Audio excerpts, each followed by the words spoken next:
So hello and welcome back to the Anthony Parshall channel. I'm indeed Anthony Parshall, and today we're going to discuss the path and how to. First, we'll discuss how to conceive of enlightenment, because enlightenment itself is a basically philosophical realization, almost like an intuition about the way that reality really is. And this is the reality that's perceived by awareness. Um, Awareness, when it's by itself, when it's not overwhelmed with the happenings of the mind and the Atman, or the self, which is a sort of Buddhist type thing, no self. But without the Atman and other stuff of the mind, the basic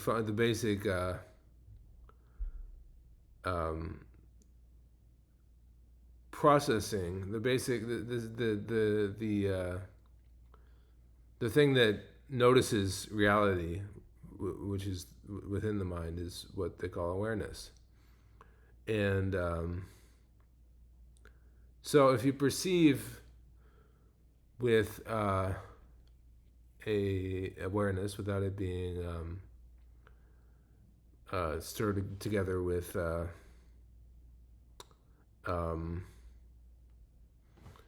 other mind stuff, then from that perspective there is no reality. There is merely an appearance extended in time and space of what is really no substance. There's really no substance to it from this point of view. There's only the happening of it. Now, if one wants to step back a moment and say, well,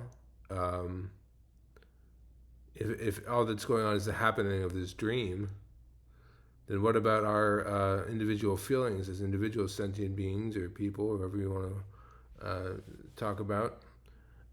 What about the individual's experience of this dream that has no basis in anything but perhaps the one substance of everything? What then is the role of the individual in that? Because the individual, the sentient being, isn't actually separate from the appearance, the Maya, the play of reality. The experiencer is actually just a part of that. So then one might ask,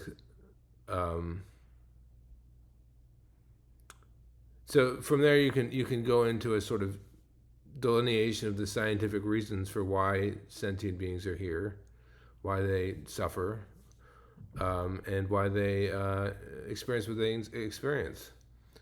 And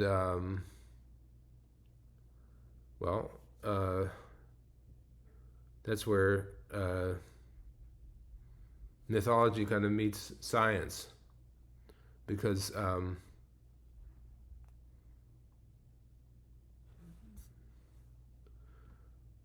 mythology often contains somewhat scientific explications for what we're doing here and why we're doing it and how it works.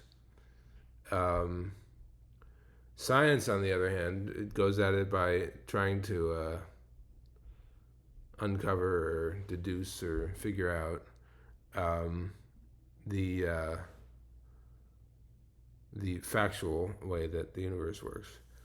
And so you have the mystic and you have the scientist, right? And the mystic might claim that all the information is right here. It's whatever information we need is inherent within us and in our understanding. And the scientist might say that No, I want to systematize how reality works and know exactly down to the last detail exactly what's going on. Um, so um, the ancient wisdom traditions um, explain reality in a way that is perhaps more specifically true, you might say, than the way in which secular culture presents reality. I mean, if you take the idea that we're each individuals with free will living in a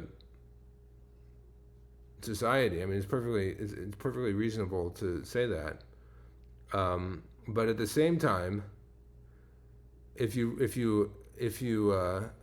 attain to the truth of enlightenment, um, you enlightenment is sort of like opening an escape hatch from reality or something. Because it's not from reality, but into a more cogent reality. Because to experience with awareness, you might call basically unfiltered awareness, is to see something that cannot be seen except through the eyes of the mystic, you might say. Um, but when you see that, and it is a mystical reality, it is you might call it the mystical reality or a mystical reality, um, and it's just, I mean, so you realize that everything is one and it's all an illusion and it's like a dream. Okay, so then what are you supposed to do with that, right? Well, having this understanding that reality is like a um, it's like a flickering flame that is not really a flame. It's really pretty much nothing. I mean, if you're going to give it substance, perhaps the best way to describe it is like a film that's projected onto what they say awareness, or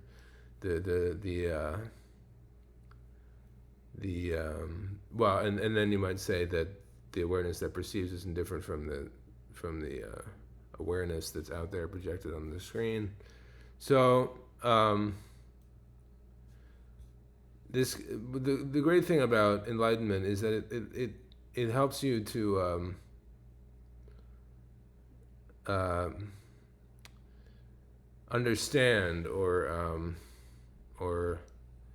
uh, sort of get something that you wouldn't see if you hadn't been seeking it. You don't know quite what it is until you get there, I suppose. But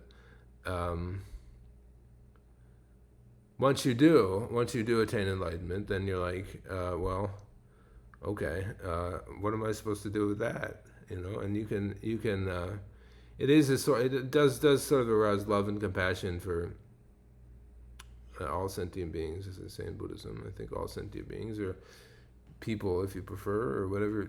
So love for all sentient beings, right? Yeah. And the reality itself, one of the words that might be used to describe it, the dream itself, would be love, as in everything is love, you might say. But so if you attain this enlightenment, then you're in a unique position to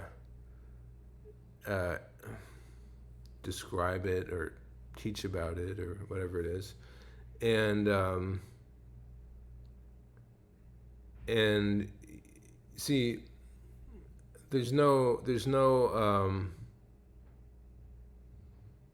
well, I mean, there is an experiencer. There is a sort of energetic element to the individual's experience. Just the energy is kind of stronger in the individual who is perceiving and so forth than it is in perhaps beings that aren't sentient, whatever they are. So there's just sort of like a recognition that I am here, I am observing. So thank you for watching.